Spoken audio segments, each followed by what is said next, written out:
কোনো ইলেকশন হয়নি। এটা আপনি যদি বলেন তাহলে বলতে পারেন সিলেকশন। এটাতে কোনো ভোটার টার্ন আউট ছিল না। 153টা সিট অলরেডি আনকন্টেস্টেড হয়ে গেছে। তারপর কোনো পলিটিক্যাল পার্টি নেই এবং জাতীয় পার্টি নিয়েও নানা রকম প্রশ্ন রয়েছে। কাজে এটাকে ইলেকশন কোনোভাবেই বলা যায় না। আমি প্রতিহত করবো কেন? জনগণই প্রতিহত করেছে। জনগণ যে ভোটিং সেন্টারে যায় নাই, এইটাই তো প্রতিহত। যাই হোক না কেন, আমি আবারও আপনাকে বলছি যে একটা নির্বাচন, যে কোনো একটা নির্বাচন হয়ে গেছে এবং সরকার বলছে যে তারা একটা ম্যান্ডেট পেয়েছেন, সরকার গঠন তারা করবেন। ম্যান্ডেট পায়নি তো, পিপল ভোট যদি না দেয় তারা বলছেন, আমি তাদের কথা বলছি, তারা বলছেন যে তারা পেয়েছেন। এখন মানুষের কাছে প্রশ্ন কিন্তু যে এখন কি হবে।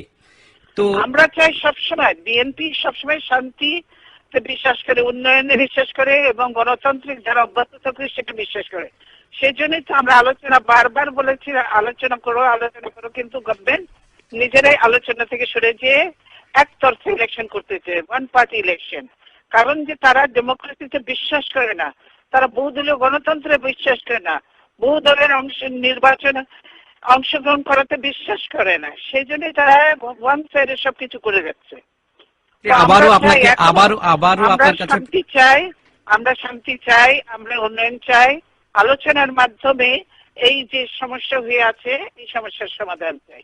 সেটা কিভাবে, মানে কার সাথে আলোচনা করবেন? যে সরকার আসছে সেই সরকারের সাথে? দেখেন, এখনো বলছে যে ওদের এই সরকারের আগের যে সরকার ছিল তার মেয়াদ এখনো 24 তারিখ পর্যন্ত আছে পার্লামেন্ট। কাজে এই সরকারকে নতুন সরকার বলে নেয়। আওয়ামী লীগ এখন ধরে নিলেও তারা আছে, তো তাদের সঙ্গে আলোচনা করে দেবে। যেই থাকুক আলোচনা তো করতেই হবে। অর্থাৎ আপনি কি আপনার কথা শুনে কি আমাদের শ্রোতারা ধরে নিতে পারেন যে এই সরকারের সাথে আপনি আলোচনা করতে এখন প্রস্তুত? এই সরকার নীতিরা আমরা আলোচনা করতে হবে। আমাদের আলোচনা কার সাথে করবো? আমরা তো বাতাসের সাথে আলোচনা করতে হবে না, কারো না কারোর সাথে তো বসতেই হবে। এখন ওরা জোর করে যে ক্ষমতা বসে থাকে তাদের সাথেও আমাদের আলোচনা করতে হবে। আলোচনা না করলে তো সমাধান নেই। বিরোধী নেত্রী, গতকাল তারেক রহমান, আপনার দলের ভাইস চেয়ারম্যান এবং আপনার ছেলে, তিনি লন্ডনে একটি প্রেস কনফারেন্স করেছেন, যেটা আমরা দেখছি যে তিনি বলেছেন যে এই নির্বাচনটি একটি অবৈধ নির্বাচন এবং এই অবৈধ নির্বাচনের, তার মুখ দিয়ে আমি বলছি, নির্বাচনের ভেতর দিয়ে যে সরকার সেটি একটি অবৈধ সরকার, সুতরাং এই সরকারের সাথে কোনো আলোচনা নয়, আন্দোলন চলবে। আপনার যে বিবৃতি সেটাও তাই কিন্তু বলা আছে আন্দোলন চলবে। আন্দোলন আমাদের চলবে।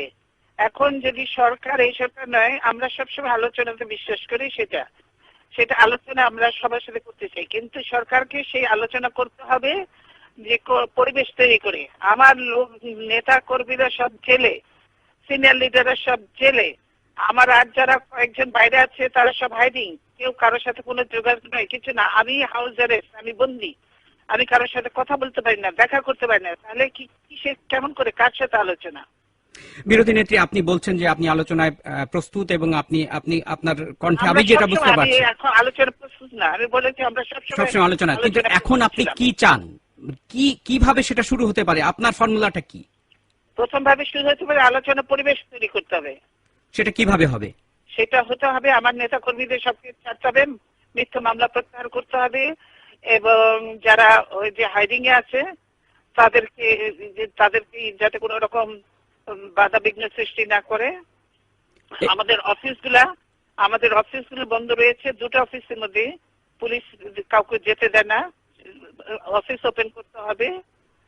আমি বাড়ি থেকে বেরোতে পারি না, আমাকে বের হতে হবে, আদারওয়াইজ আমি কার সাথে কথা বলবো? এবং সরকার যদি এর বিষয়ে ইতিবাচক মানে একটি কথা বলে, তাহলে কি আপনাদের এর ভেতরে, এটা তো সময় লাগবে সরকারের করতে, এর ভেতরে কি আপনাদের এই কর্মসূচি চলবে? কিসের জন্য সময় লাগবে? এটা করতে কিসের জন্য সময় লাগবে? সময় লাগার তো কথা না। সরকার বারবার বলার চেষ্টা করছে, আজকে প্রধানমন্ত্রী বলার চেষ্টা করেছেন এই সহিংসতা বন্ধ করতে হবে। তারা করছে, যত মারামারি করে সব তারা করছে। তারা সুপ্রিম কোর্টে ঢুকে পর্যন্ত লাঠি সোটা নিয়ে মারামারি করে। এর আগেও তারা সুপ্রিম কোর্টে লাঠি মিছিল করেছে জাজদের এগেনস্টে। তো এইসব তো তাদের। অর্থাৎ কর্মসূচি চলবে পাশাপাশি, তাই তো? হ্যালো, কর্মসূচি চলবে আপনাদের? আমাদের কর্মসূচি তো চলছে এখনো এবং চলবে। সেটা ডিপেন্ড করে সরকারের উপরে। আপনার কাছে শেষ প্রশ্ন বিরোধী নেত্রী, আমাদের সময় শেষ হয়ে আসছে। আজকে প্রধানমন্ত্রী একটা কথা বলেছেন, আপনি নিশ্চয়ই দেখেছেন আর কি, যে আমি দেখি আলোচনার জন্য, দেখিনি, আমি জানি। আমি আপনাকে বলি আর কি, উনি যেটা বলেছেন আর কি, যে আলোচনা আপনার প্রতি আহ্বান জানিয়েছেন, কিন্তু বলেছেন যে জামায়াতকে ছেড়ে আসতে হবে। দেখেন, আমরা কার সাথে কি করবো, তিনি কাউকে ডিকটেট করার মত নয়। তিনি জামাতের সঙ্গে ছিলেন, জামাতকে নিয়ে তিনি ক্ষমতায় গেছেন, এখন তিনি তার ডিকটেশনে আমরা চলবো না। আমরা একটা ইন্ডিপেন্ডেন্ট পার্টি, কাজে আমরা আমাদের মতো করে চলবো। অথবা অতএব এই ব্যাপারে আপনি কোনো প্রতিশ্রুতি দিতে রাজি নন? আমি কিসের জন্য প্রতিশ্রুতি দেবো, কার সাথে প্রতিশ্রুতি দেবো, কিসের জন্য? আমি আমার একটা স্বাধীন পার্টি, আমি আমার সিদ্ধান্ত আমরা নিজেরা নেব, কারো ডিকটেশনে আমরা চলবো না।